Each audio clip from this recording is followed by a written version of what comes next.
Elle est belle, elle est bleue, c'est bien sûr la calcite bleue. C'est une de mes pierres préférées. Son secret, il est très simple. C'est une pierre sédimentaire qui s'est formée par l'accumulation de couches successives dans le sol. Et cette énergie spécifique, elle stabilise, elle apporte un profond apaisement et elle ralentit notre rythme. Et ça, c'est valable pour toutes les calcites que tu peux trouver. Et oui, l'importance de la formation de la pierre, ça a aussi un impact en lithothérapie. Ça, je t'en parle plus en détail dans mon livre, S'ouvrir à l'énergie des pierres. Donc, la calcite bleue, première info énergétique. Elle calme le mental, les idées qui tournent en boucle. Elle ralentit la partie avant du troisième œil qui gère les idées. Elle est vraiment excellente pour ceux qui cogitent sans arrêt, tu sais, le petit vélo dans la tête. C'est valable la journée comme la nuit parce que c'est une pierre sédimentaire, beaucoup plus douce que des quartz.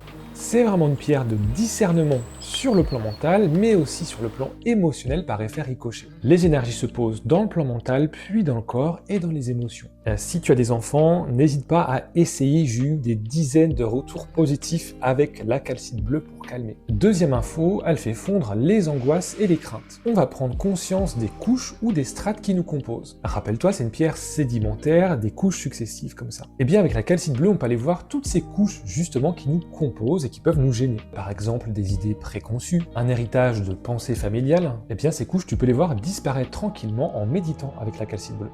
C'est une pierre douce et rassurante qui va progressivement ramener du bien-être et de la sécurité intérieure. Et puis, troisième info, sa couleur bleue est bien sûr reliée au chakra de la gorge, pour oser sortir de sa réserve, pour communiquer plus facilement, toujours dans le respect de notre rythme naturel, sans brusquer. Et enfin, certains auteurs la conseillent pour développer nos capacités psychiques. J'en profite pour te rappeler que c'est toujours mieux de travailler un problème avec une pierre douce plutôt qu'avec une pierre trop forte, comme par exemple ici le chakra de la gorge avec de l'aigle marine, parce que c'est trop fort, ça va te faire mal directement, alors qu'avec une pierre douce, on va venir travailler tranquillement petit à petit, et après, c'est intéressant de finir avec une pierre plus forte. Donc à toi d'essayer tranquillement. N'hésite pas à la placer sous l'oreiller pour un sommeil profond et réparateur. Tu peux te relaxer avec une courte méditation dans la main par exemple.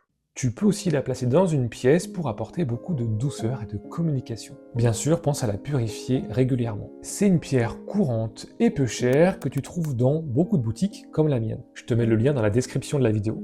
La calcite bleue, je l'adore, tu l'auras compris, et je ne peux que te la recommander. Si tu la connais déjà ou que tu as des questions, eh bien on en discute en commentaire avec plaisir. Et je te dis à très bientôt pour une prochaine vidéo. On est bon!